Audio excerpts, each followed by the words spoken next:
চারজন সন্তান কোরআনের হাফেজ, মহিলা তো কবরে গেছে, এর স্বামী কোথায়? মসজিদের ইমাম বলতে আছে, হুজুর স্বামী অনেক আগেই মারা গেছে, মারাত্মক অসুস্থ হয়ে দুনিয়ার থেকে বিদায় হয়ে গেল।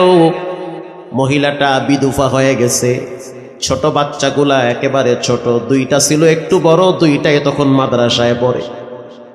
আমি আমার চোখ দিয়ে দেখছি মহিলাটা ফজরের টাইমে মানুষের দোকানে দোকানে গিয়া কেতলি ভরে ভরে পানি পৌঁছায় দিত।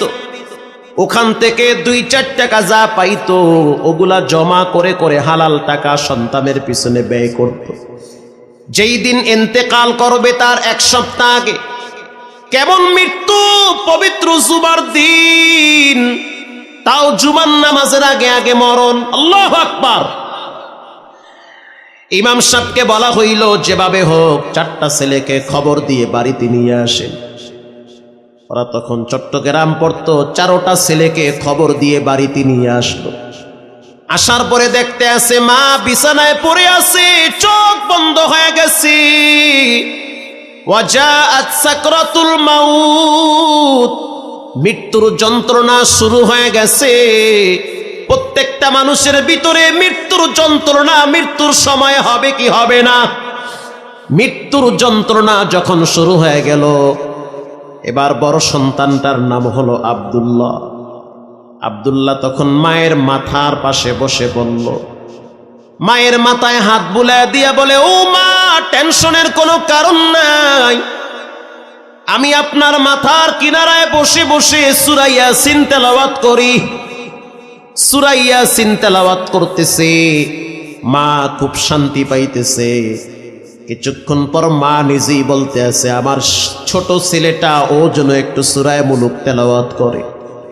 এবার সূরা মুলুক তেলাওয়াত করলো পরের সন্তান। তৃতীয় সন্তানকে বলা হইল, তুমি সূরা রহমান তেলাওয়াত করো। সবার ছোট বাচ্চাটা মায়ের পায়ের কিনারায় বসে আছে, আর মায়ের পাটা টিপে দিতেছে আর বলতে আছে, আল্লাহ মায়ের আরো কিছুদিন দুনিয়াতে বাঁচায়া রাখেন। মা তখন বলতে আছে, সময় নাই, চলে যেতে হবে। বাচ্চা মানুষ বুঝে না, বলতে আছে, বাবা এত এতিম করে কবরে চলে গেল, তুমিও যদি কবরে চলে যাও, আমরা 4টা ভাই কাকে নিয়ে দুনিয়াতে বেঁচে থাকবো? বড় সন্তানটাকে বলল, ছোটটাকে একটু আমার হাতের কিনারায় ডাক দাও। মা বাবার কলিজার ভিতরে ছোট বাচ্চার প্রতি মহব্বত বেশি। এবার ছোট সন্তানটা যখন মায়ের হাতের কিনারায় আসছে, মা তখন ছোট বাচ্চাটার মাথাটা টাইনা বুকের কাছে নিয়ে বলতে আছে, আল্লাহ তুমি আমার এই বাচ্চাটাকে দীর্ঘ নেক হায়াত দান করো, আমার মৃত্যুর পরে যেন ওরা একটু দোয়া করতে পারে, সেই তৌফিক দান করো। এ কথা বলতে বলতে মা বলতে আছে, রাস্তাটা ক্লিয়ার করে দাও, কে যেন মাথায় পাগড়ি লম্বা জামা পরে আমার দিকে আসতেছে। কোরআনে রব্বুল আলামিন বলেন, তাতানাজ্জালু আলাইহিমুল মালাইকা আল্লা তাখাফু ওয়ালা তাহজানু।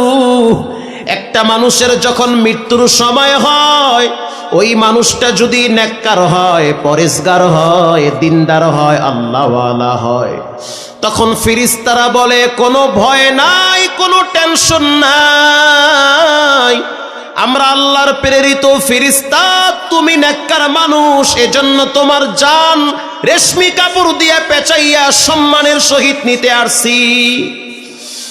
এবার মা যখন বুঝতে পারলো সন্তান বাচ্চাগুলা তারা মায়ের জন্য কাঁদতেছে, তখন মা বলতে আছে, আমি আল্লাহর জিম্মায় তোমাদেরকে রেখে গেলাম। মা